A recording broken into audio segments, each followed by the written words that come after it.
Well, this morning we're continuing in our series we've entitled Smart Money. It's a series designed to equip us regarding how to use the resources in our lives in the most effective and efficient manner possible. It's a series designed to teach us how we should be handling our money. Now, I have no doubt whatsoever that there are people out there listening to my voice who've been thinking to themselves, why is he talking about money? Why is this church taking nearly an entire month to teach on the topic of money? Why can't they just be more like Jesus? Right? I'm sure there are some people who are thinking that way. Well, I'm taking an entire month to talk about money because I am trying to be more like Jesus. And maybe we could turn the lights on in the balcony so the people up there can read their outlines. Could we do that? I see a lot of them. There we go. See, I speak and light comes into being. I wish. I'm taking an entire month to talk about money because I am trying to be more like Jesus. Now, what topics do you tend to think about when you think about Jesus? What kind of things did Jesus actually talk about? Well, Jesus talked about things like heaven and hell and salvation, right? Well, did you know if you take everything that Jesus said about heaven and hell and salvation and add it all up, he still talked about money more than he talked about all these other things. It's true. Jesus talked more about money than he talked about heaven, hell, and salvation combined. Think about that. Why do you think that is? Well, we actually learned the reason last week. Jesus talked about money more than anything else because Jesus understood the power, the potential, but also the danger that money represents. That's why money's not evil, but money comes with a warning label. We learned last week to recognize the danger of wealth, and we learned how to protect ourselves from that danger. We learned that only a heart filled with God can survive a hand filled with money. With that as our foundational safeguard, today we're going to turn a corner, and we're going to learn how to use wealth for all it's worth. Today we're going to learn how to squeeze every last drop out of wealth that we can. Last week we learned how to recognize the danger of wealth. Well, today we're going to learn how to realize the potential of wealth. And we're going to do it by introducing and interacting with one of the most bizarre stories that Jesus ever told. A story that has confused people for centuries, but a story that unlocks a truth that can change how you view and how you handle every penny that will ever pass through your fingers. What story are we talking about? It's found in the Gospel of Luke, Matthew, Mark, Luke. That's the third gospel, third book in the New Testament. Luke chapter 16. It's become known as the parable of the shrewd manager. A parable is a story. It's called an earthly story with a heavenly meaning. Is kind of colloquial way of talking about a parable. It's a story Jesus told in Luke chapter 16. Follow along in your Bibles. If you don't own a Bible, take the copy of the Bible that's in the back of the pew in front of you. That is our gift to you. Take it home with you. That's now your Bible. Or you can also watch on the side screens in a moment. Let's begin Luke chapter 16, starting at verse 1. Jesus told this parable. He said, there was a rich man whose manager was accused of wasting his possessions. So this rich man has a manager, and the manager has been wasting the rich man's possessions. In my mind, I think in these terms. There's this large corporation, and this owner of this corporation has delegated authority to others. He's got vice presidents, he's got managers, various subsidiaries and divisions. And the owner hears rumors that there's been some mismanagement in one of his subsidiaries, one of his divisions. And so the owner calls in the manager of that division, and he calls him on the carpet. Look what Jesus says. So he called him in, and he asked him, what's this I hear about you? Give an account of your management, because you cannot be manager any longer. Have you ever been in the position where you've had to fire someone? You see Donald Trump on the side screens there, President-elect Donald Trump. And he really became famous on his show, The Apprentice, where, he's famous for, what's this famous two-word saying that he said? You're fired. He made it look easy and kind of heartless, but that's Hollywood. I mean, the reality is it's not as easy as that. I've had to fire people a few times over the years. It's not an easy thing to do, even when you know it's the right thing to do. A book that impacted me decades ago when I first read it was Peter Drucker's book called The Effective Executive. The Effective Executive, great book. And in that book, I read, and I'm paraphrasing what Drucker said, but he said, I've never seen an individual who was struggling in his job who deep down didn't want to be fired. He said, I've never seen an individual who wasn't doing his job or her job well that deep down wanted to be put out of their misery. They don't want to quit, but they want to be let go because they know it's not working. Deep down, the manager in Jesus' story knew he wasn't doing his job. Deep down, the manager in Jesus' story knew he deserved to be let go. You say, Darren, why do you think that? I'll tell you why. When the manager heard that his boss had heard stories of mismanagement in his area, what was the manager's first instinct? The manager's first instinct wasn't, hey, there must be some misunderstanding here. His first instinct wasn't, I've been unfairly targeted. No, his first instinct was, my boss wants to see my files. He wants me to give an account for my management. That's it. I am busted. I'm going to get fired. This manager said to himself, Jesus said, what shall I do now? My master is taking away my job. Essentially, the manager's predicament was this. Essentially, the manager was chewing this over in his mind. How can I best leverage my limited time and my limited opportunity with my boss's limited resources in order to achieve the maximum result? That's what this manager's thinking. He realizes I'm about to be fired. So he's thinking to himself, okay, I've got a limited window here. How can I best leverage this opportunity? It's the last opportunity I'll have to have access to my boss's resources. How can I best leverage this opportunity? Now, what does the word leverage mean? The word leverage means to use something for its maximum advantage. It means to squeeze as much out of a resource as you possibly can. So essentially, the manager was asking himself, okay, I've got a window of, let's say, 24 hours until I get fired. How can I squeeze as much as possible with that limited time and my limited opportunity with my boss's resources in order to achieve the best results for me? So the manager starts to brainstorm. He brainstorms all his options moving forward. Again, let's go back to Jesus' story. The manager said to himself, what shall I do now? My master is taking away my job. So he starts to think, oh, I'm not strong enough to dig, and I'm ashamed to beg. By the way, do you see that dash in the middle of the sentences in the manager's response? It's in the New International Version. It's on your outlines. It's on the side screens. There's that little dash. It's a horizontal line in the text, just a dash between sentences. It's easily overlooked as a random piece of punctuation. As I read this, as I imagine this, that dash represents something more. As I imagine it, that dash represents a thought bubble. As I imagine it, that dash represents like a bolt out of the blue. That dash represents a sudden idea that just pops into the manager's head. Follow along here. It says, the manager said to himself, what shall I do now? My master's taking away my job. Well, I'm not strong enough to dig. I'm ashamed to beg. Boom, I've got it. I know what I'll do so that when I lose my job here, people will welcome me into their houses. You see, in an instant, the manager comes up with a plan.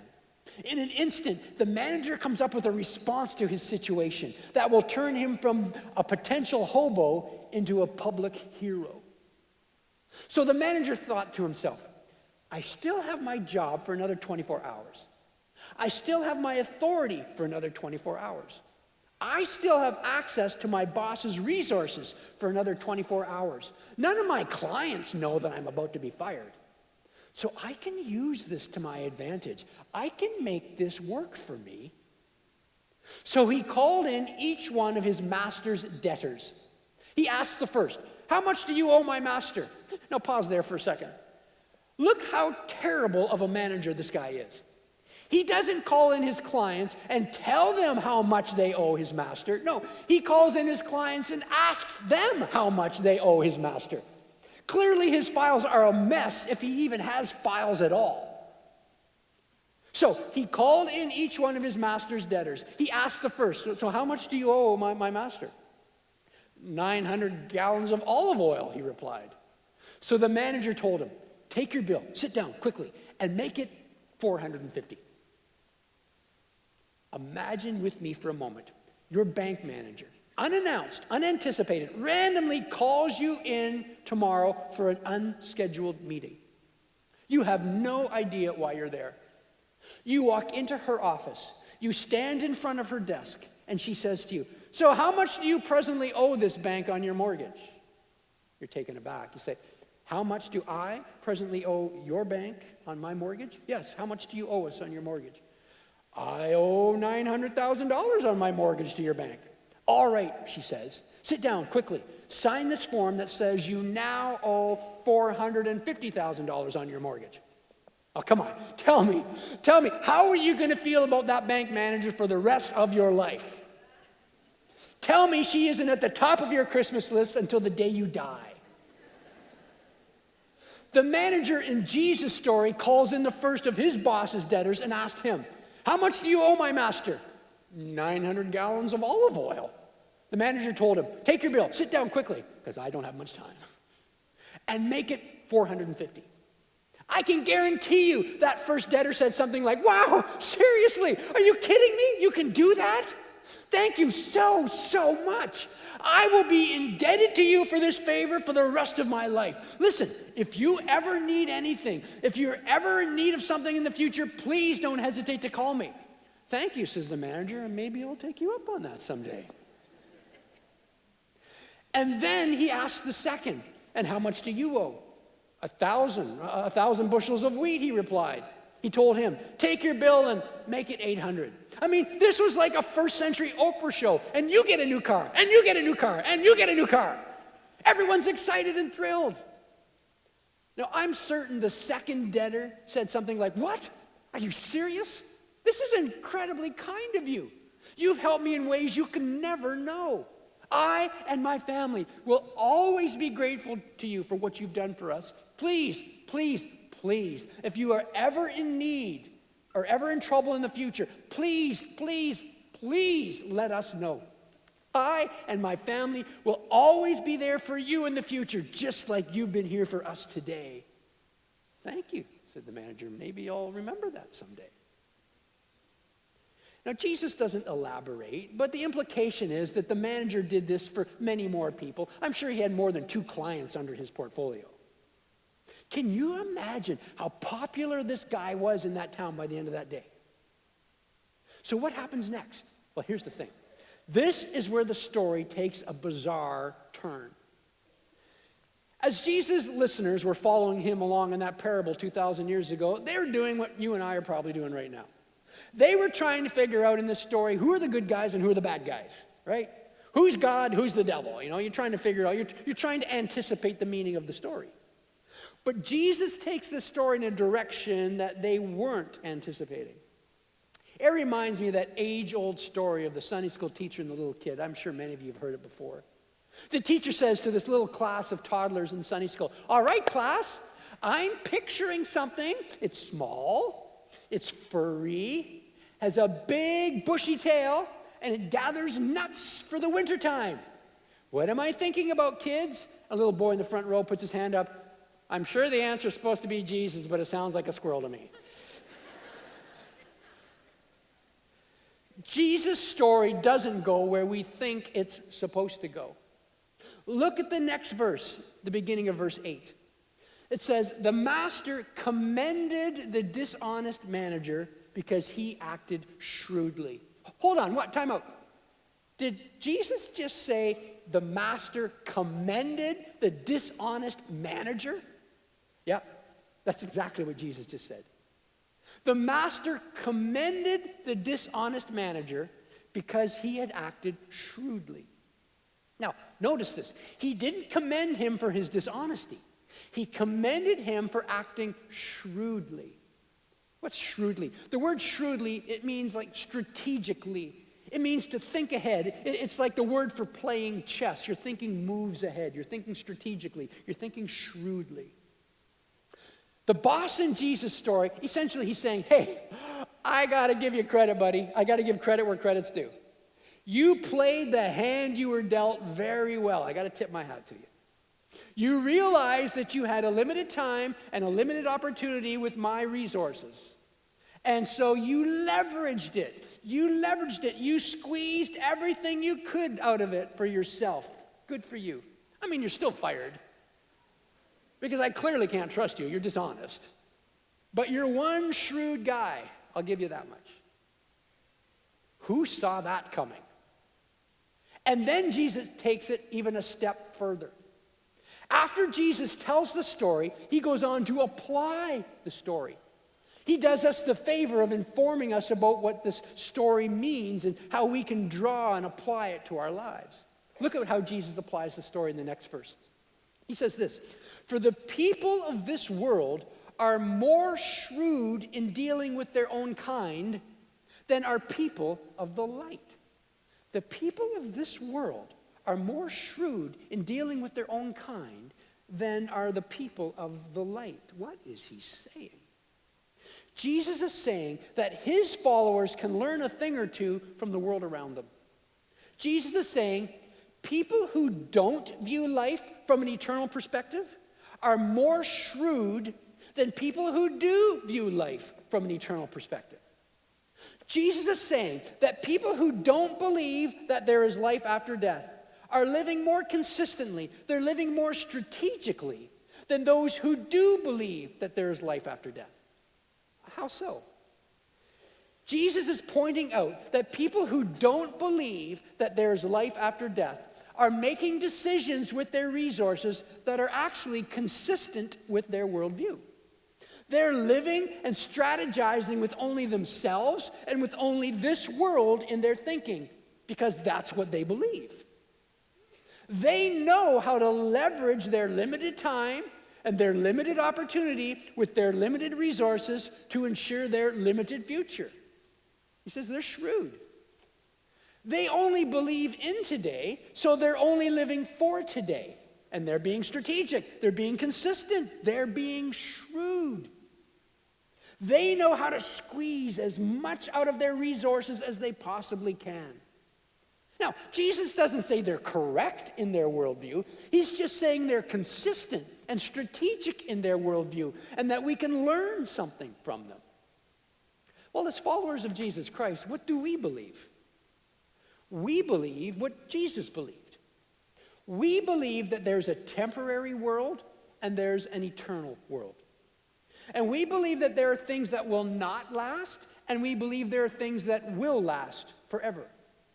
And we believe we should value the things that will last more than we value the things that will not last. And we believe that we should use the things that are temporary to impact those things that are eternal. And that's exactly how Jesus applies this story. He says in the next verse, I tell you, listen up, people, he says. Use worldly wealth to gain friends for yourselves, so that when it is gone, when the worldly wealth is gone, you will be welcomed into eternal dwellings. Read that again. This is the words of Jesus. Use worldly wealth to gain friends for yourselves, so that when that worldly wealth is gone, you will be welcomed into eternal dwellings.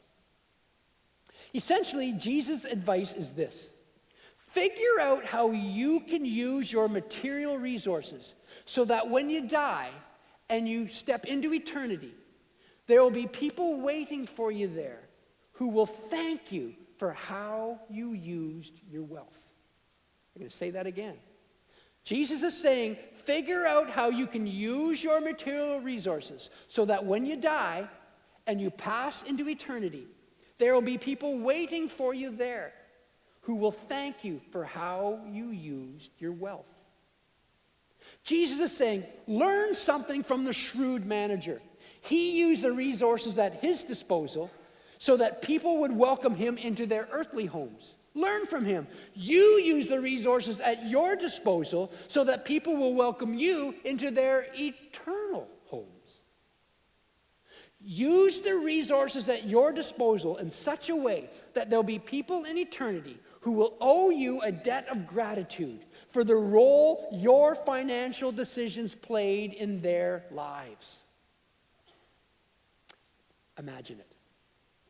People in eternity welcoming you into their eternal homes because of some decisions you made, because of something you did here on earth. As I got thinking about this week, it occurred to me, this building alone represents thousands of such decisions that Jesus is talking about. This building alone represents thousands of what I'll call divine moments. Divine appointments in the future that only God knows about. Divine appointments that will happen someday on the streets in eternity. What am I talking about? I'm talking about divine appointments that will take place in the streets in heaven because of something as mundane as people giving money to a building fund. Let me give you just one example of many from which I could choose. Over the years, there have been people who made decisions to, and I've heard these stories, to not take vacations so they could redirect that money to a Broadway church building fund, for example.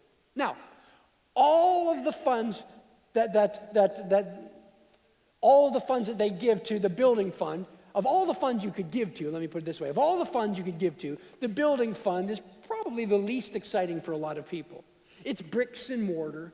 It's not the most exciting of places to invest one's money for many people. But people did it. And they did it secretly, and they did it sacrificially.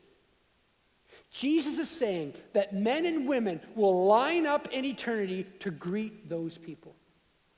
Really? Yes, that's what he's saying. Jesus is saying that when that building fund donor is walking past homes on the streets of heaven, strangers are going to rush out on the sidewalk, pull them aside and say, "It's you! It's you! Thank you for what you gave. Because you did that, that huge church was built in Vancouver. And because that huge church was built, I was able to sit way up in the back row of the upper balcony one Sunday morning. I was hiding. I'm not saying you're all hiding. But I was hiding. I was hopeless. I was desperate. And I was seeking. And I heard about Jesus that day. And I heard about how much he loved me. And I heard about what he did for me. And I prayed a prayer that day. And I became a follower of Jesus Christ. Thank you for making that possible. Someone else will pull that person aside in heaven and say, thank you for making that financial sacrifice. Thank you for exchanging your Disney trip for a building fund pledge. You didn't have to do that, but you did it. And because you did it, I was able to sit with thousands of other people one Christmas season and experience a large-scale theatrical production. It spoke to me, and God used it to bring me to Christ. And that singing Christmas tree was the turning point in my life. I will forever be grateful to you for making that moment possible in my life. Someone else will pull that person aside and say, thank you for your financial decision. Because you gave, that huge church was built on the corner of Slocan and Broadway. And my parents would drive by it every day. And one day my parents drove by that huge building and they said, let's send our child to Sunday school there. And so they did. And it was in one of those Sunday school rooms that one of those Sunday school teachers told me that Jesus loved me and died for me. And it was in one of those Sunday school rooms that I bowed my head and asked Jesus to come into my life. That's my story, folks. That's my story of my life. And I never look back from that moment, they'll say. And it changed my entire life. It changed my eternal destiny. I will forever be in debt to you for what you did on my behalf. I tell you, Jesus said, use worldly wealth to gain friends for yourselves, so that when your worldly wealth is gone, you'll be welcomed into eternal dwellings. And that brings us to the big idea for today. If you're new to Broadway, we do our best to summarize the day's teaching in one sentence. Here it is. Smart money turns a temporary spend into an eternal friend.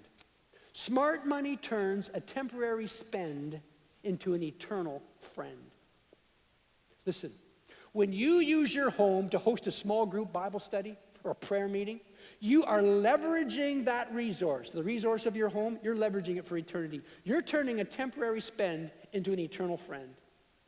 When you use your vehicle to pick someone up to bring them to a service, you are leveraging that resource for eternity. You are turning a temporary spend into an eternal friend. When you give a portion of your income to a general fund, to the general fund of the church, paying for the lights and the heat and the hydro and the salaries of our pastoral staff, enabling us to dedicate this building and our best hours to preparing and preaching and teaching God's word, you are leveraging your income for eternity. You are turning a temporary spend into an eternal friend. When you give a portion of your income to support a global worker or our Club Freedom Ministry or Boxes of Love or Food for Families through our City Reach Care Society and our lower campus, you are leveraging your resources for eternity. You are turning a temporary spend into an eternal friend. Well, let me conclude. Smart money is the term for where wise investors put their resources. Oh, I hear the smart money's here. I hear the smart money's there. Smart money is where wise investors put their resources. Well, according to Jesus, the smart money is being spent in ways that have the highest impact on eternity.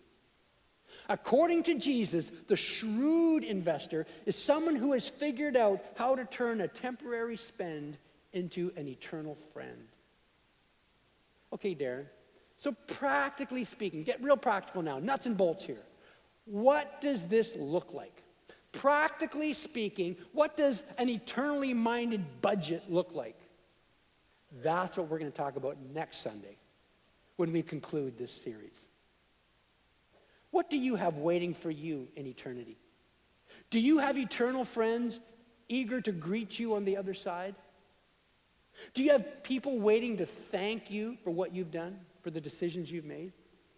How much of your time, talents, and treasures are being directed towards people and projects that will play a role in someone's eventual eternity, in someone's journey towards Christ? According to Jesus, it's where the smart money is going. The only question left is this: is that where your money is going?